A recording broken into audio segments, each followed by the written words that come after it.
আমার বঙ্গবন্ধু আমাকে শেখায় ন্যায্যতা, ধর্মনিরপেক্ষতা, আপোষহীনতা আর সাহসিকতা। 1972 সালের 8 জানুয়ারির কথা। বঙ্গবন্ধু তখন লন্ডনে। ব্রিটিশ প্রধানমন্ত্রী এডওয়ার্ড হিথ তার রাষ্ট্রীয় সফর সংক্ষিপ্ত করে লন্ডনে ফিরে এসেছে। বিকেল 5টায় 10 নম্বর ডাউনিং স্ট্রিটে বঙ্গবন্ধুর সাথে বৈঠক শেষে বঙ্গবন্ধু যখন তার গাড়িতে উঠবেন, ব্রিটিশ প্রধানমন্ত্রী নিজে সে গাড়ির দরজা খুলে দিলেন। প্রথার বিরুদ্ধে তিনি কেন এই কাজ করলেন, সাংবাদিকদের প্রশ্নে তিনি উত্তরে বলেছিলেন, আমি জানি আমি কাকে সম্মান জানিয়েছি, আমি জানি কাকে কতটুকু সম্মান জানাতে হয়। তিনি কোন সাধারণ মানুষ নন, তিনি একটি জাতিকে মুক্তিদাতা, এক মহান বীর। তাকে সম্মান জানাতে পেরে বরং আমরা সম্মানিত। একবার ভাবুন তো, যে ব্রিটিশ আমাদের 200 বছর শাসন ও শোষণ করেছে, সেই ব্রিটিশ প্রধানমন্ত্রী যখন আমার নেতাকে নিয়ে এই সৌজন্যতা দেখায়, এই কথা বলে, তখন আমার বুকটা কতটা প্রশস্ত হয়। আমার বঙ্গবন্ধু আমাকে শেখায় ন্যায্যতা, ধর্মনিরপেক্ষতা, আপোষহীনতা আর সাহসিকতা। তিনি বলেছিলেন, যদি কোনো ন্যায্য কথা বলে আর সংখ্যায় যদি সে একজন হয়, আমরা তার কথা মেনে নেব।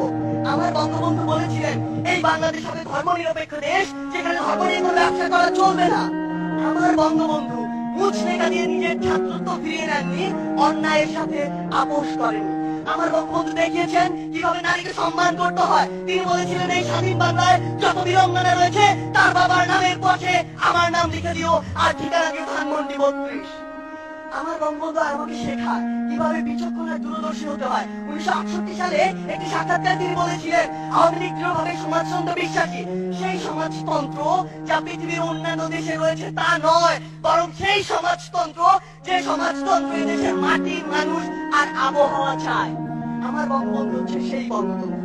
এমন হাজারো অনুসরণীয় ও অনুকরণীয় না বলা কথা আর গল্পের মধ্য দিয়ে বঙ্গবন্ধু হয়ে উঠেছেন আমার বঙ্গবন্ধু।